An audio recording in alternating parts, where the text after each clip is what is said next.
아이고 저희 마음까지 이렇게.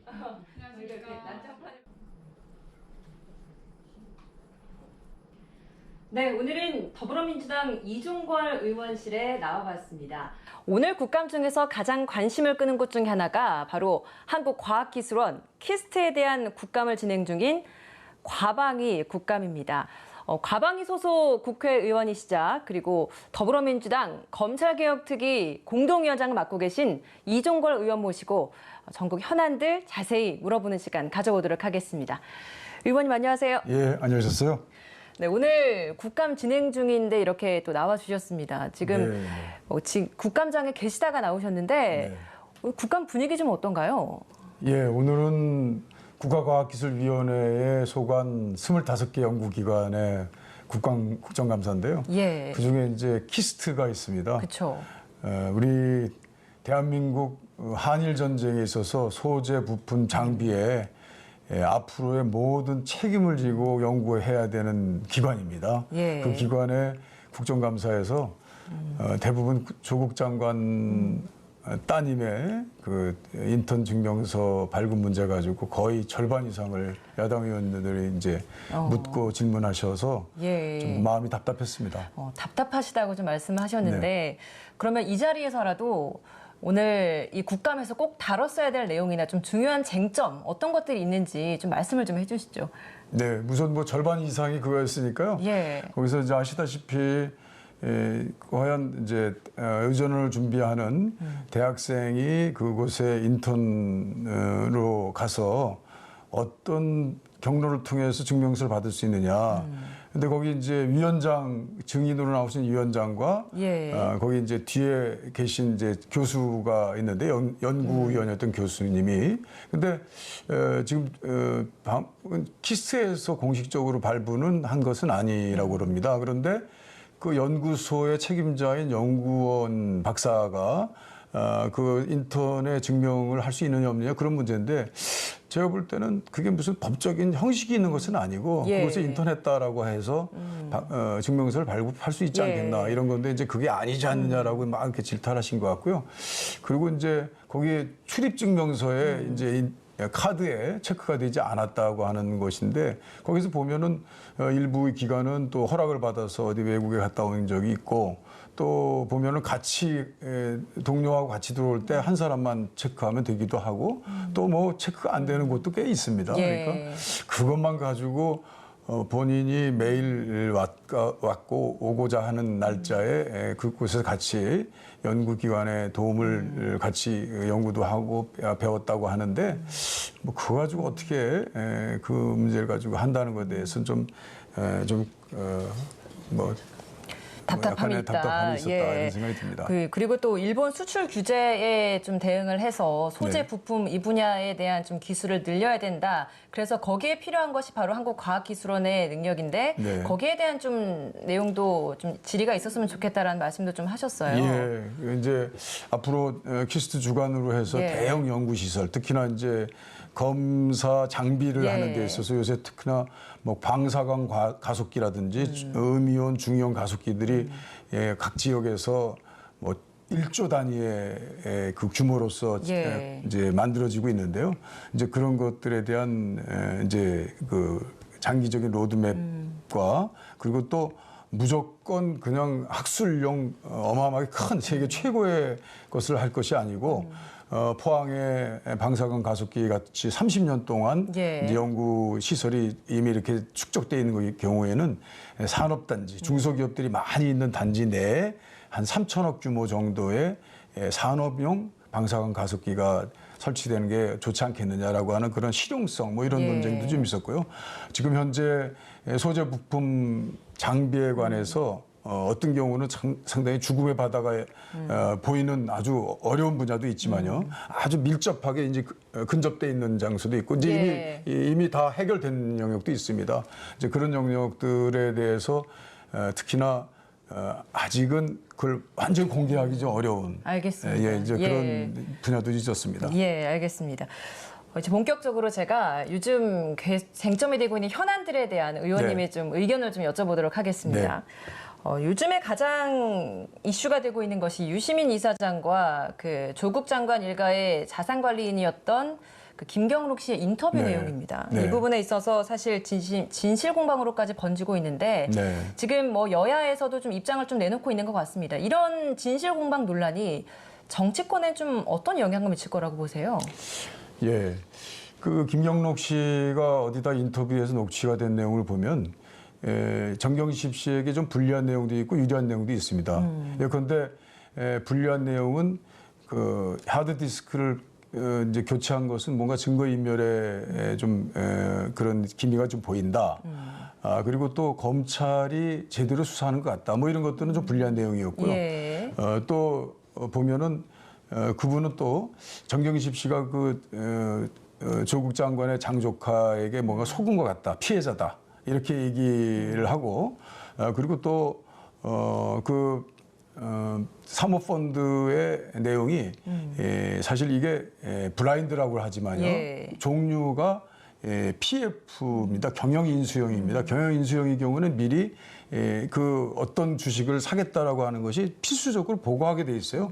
그런데 이제 그것은 공직자윤리법에 보면 사모펀드이기 때문에 간접 투자로 보죠. 예금과 비슷한 걸로 봅니다. 그러니까 주식으로 보지 않기 때문에 어찌 보면 입법 미비로 공직자윤리법에 저촉이 되지 않은 것이거든요. 이런 내용들은 보면 또 정경심 씨한테 유리한 내용이 있었는데 KBS의 경우에는 좀 어찌 보면 좀 정경심 씨한테 불리한 내용들만 한 5분 동안 편집이 된 것 같아요. 그런데 유시민 알릴레오의 경우에는 1시간 동안 이제 여러 가지 방담을 하는 건데 대체적으로 정경심 씨한테 좀 유리한 내용으로 이제 이렇게 편집 기사화된 것 아닌가 이런 생각이 드는데요. 근데 보면 여태까지 언론이 보면 검찰에 이렇게 당 모이 주듯이 뿌려주는 걸 그냥 피의사실 공표를 통해서 어쩌지 보면 취재 경쟁을 하다 보면 그런 일이 있을 수 있겠는데 이제 그런 거에 대한 억하심정이나 피해 의식이 있어요. 그래서 그렇게 유시민 이사장이 좀 뭔가 단정적인 표현으로 KBS에도 공격한 것 아닌가라는 생각은 좀 드는데요. 제가 볼 때는 이게 어느 것이나 다 이렇게 악의적으로 편집된 것 같지는 않다. 그런 생각입니다. 그래서 그 내용을 좀 잘 살피셔서 우리 정치권에도 그것이 이게 무슨 또 진실 공방으로까지 와서 정치권에 그것이 떨어지지 않게 되는 것이 좋지 않겠나 이런 생각이 듭니다. 예. 의원께서도 지금 민주당 검찰개혁특위위원장, 공동위원장 맡고 계신데 검찰도 그렇고 법무부도 그렇고 지금 개혁안들을 계속 내놓고 있습니다. 근데 민주당 개혁특위에서는 지금 내놓고 있는 개혁안들 부족하다. 뭐 한마디로 말해서 좀 부족하다 이렇게 평가를 하고 있는 상황 아니겠습니까? 근데 어제 이제 4번째 검찰 자체 개혁안이 나왔잖아요. 자체 뭐 조사를 좀 축소하겠다. 뭐 이런 거 직접 수사를 축소하겠다. 이런 이야기를 했는데 그걸 듣고 나서도 여전히 좀 부족하다라고 보시나요? 네. 여태까지 4번에 걸쳐서 모아 보면 상당히 많은 양입니다. 그래서 저희 우리 민주당 검찰개혁특위위원회에서도 심지어는 대검에서 발표하는 것도 상당히 좋은 참고 자료가 될 수 있겠어요. 그래서 무조건 배척할 것은 아니다라는 생각이고요. 그리고 이제 법무부에는 서로 의견도 나누고 당정 협의를 해서 지난번에 법무부에서 발표한 거는 어찌 보면 우리 특위에서 결정해서 논의한 것들이 상당한 부분 많이 들어가 있거든요. 많이 좀 이야기가 반영이 됐군요. 그래서 제가 바라온 거는 지금 대검도 보면 검찰 개혁을 무조건 반대하는 건 아닌 것 같습니다. 이미 이제 대세에 따라서 검찰 개혁을 하려고 하는 것에 상당 긍정적인 입장을 가지고 있기 때문에 법무부하고 검찰청이 오히려 같은 공동의 추진을 만들어서 해나가는 것이 좋겠다. 저는 그런 생각이 들어요. 수사는 수사고 검찰 개혁을 같이 하겠다는 거니까 하면 어떻겠나 이런 생각이 들고요. 그리고 이제 사실 대검에서 한 그 특수부 폐지인데요. 그거는 이제 조금 보면 짝퉁인 점이 있었어요. 처음에 첫 번째.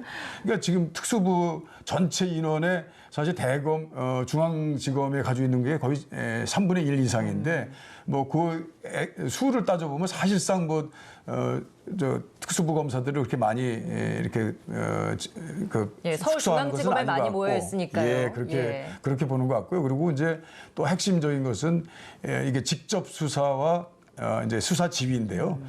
지금 이제 우리 특위나 법무부나 심지어는 대검도 이제 앞으로 검찰의 직접 수사의 경우는 원칙적으로 지향하고 이제 수사 지휘를 통해서 이제 통제하겠다. 예. 그렇게 되면 지금까지 정말 무소불위의 통제 불능의 검찰의 그 이제 위험성은 많이 사라지는 것이거든요. 그래서 저는 이번에 법무부 장관과 윤석열 장관이 검찰개혁특위에서는 다 서로 악수하고 한번 같이 하면 어떻겠는가 그런 생각도 듭니다. 예, 그럼 같이 하겠습니다. 저희 특위도. 어제 직접 수사 폐지하겠다, 축소하겠다라는 이야기 내놨을 때도 법무부에서도 좀 환영 입장을 내놨잖아요. 네, 그런 걸 그렇습니다. 보면 좀 개혁하는 데서는 좀 같이 가려고 하는 게 아닐까 이렇게 봐도 되지 않겠습니까? 그렇습니다. 예. 알겠습니다. 이렇게 개혁안을 계속 내고 있는 이 상황인데 오늘 일부 언론에서 윤석열 검찰총장이 과거 이제 서울중앙지검장 시절일 때 윤중천 별장 접대에 관련되어 있었다라는 네. 보도가 좀 나왔습니다. 이런 것들이 실제 좀 검찰 개혁을 하려고 하는 이 움직임에 좀 제동을 건 상황이 되지는 않을지 좀 걱정스러운 부분도 있거든요. 예, 보면 과거에도 권력 실세 등에 기대서 뭔가 좀 뭐 해보려고 하는 그런 사람들의 경우에는 새로 떠오르는 권력들을 뭐 푸념하듯이 떠들고 짓거립니다. 예. 그리고 이제 그 사람은 어떤 힘을 얻어보려고 본능적으로 또는 무의식적으로 떠들거든요. 그러니까 어찌 보면 조사 과정에서 그때 당시에 막 떠오르고 있는 윤석열 그때 총장은 아니었지만 서울중앙지검장이었죠. 지검장을 예. 이렇게 거론했을 수도 있겠죠. 그런데 보면은 그것이 조사 과정에 전혀 빠져 있다고 하는 것이 그 경로나 과정을 좀 그래도 수사에 이렇게 일목요연하게 프로세스 적어놨으면 좀 이런 건 없지 않았겠나 이런 생각이 들고요. 예. 어떻든 간에 그 점에 관해서는 특별히 우리가 이렇게 수사 과정을 전체를 지켜봐야지 되는 것이고 그래서 지금 6불이 얘기하기는 어렵습니다만 예. 그러나 한겨레 신문에서 특종한 것처럼 그렇게 간단하게 그냥 지나가는 얘기를 한 것은 아닐 테니까 저는 그것도 저희들로서는 아주 신중하게 지켜보는 그런 대목이 돼야 될 것 같습니다. 예. 아무래도 이 민주당 차원에서 검찰 개혁과 관련해서 좀 할 수 있는 가장 중요한 부분이 개혁 법안 입법화일 것 같아요. 네, 근데 네. 이걸 입법화하려면 제1야당의 협조도 분명히 필요한 사안이거든요. 그렇습니다. 예. 좀 이런 부분에 있어서 물밑 접촉이나 뭐 대화가 좀 잘 이루어지고 있나요? 뭐 아직까지 이루어지지는 않고 있는데요.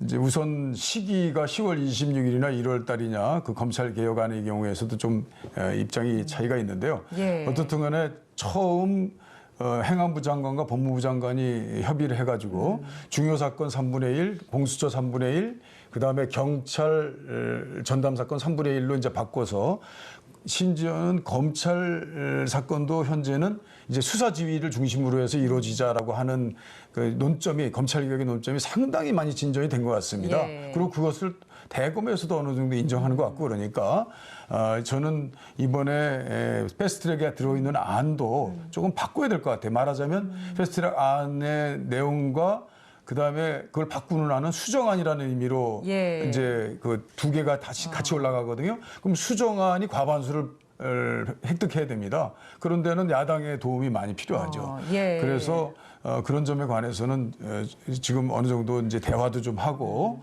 이에 대한 서로 차이를 간극을 줄여나가는 노력을 지금쯤은 좀 시작해야 되지 않겠나 이런 예, 생각합니다. 알겠습니다. 오늘 말씀 여기서 마무리 짓도록 하겠습니다. 네. 고맙습니다. 감사합니다. 네, 오늘 국회에 직접 나와서 이렇게 더불어민주당 이종걸 의원과 이야기 나눠봤습니다. 앞으로도 일하는 국회의원 모습 직접 찾아가서 생생하게 전달해 드리도록 하겠습니다. 1번 지원장이었습니다.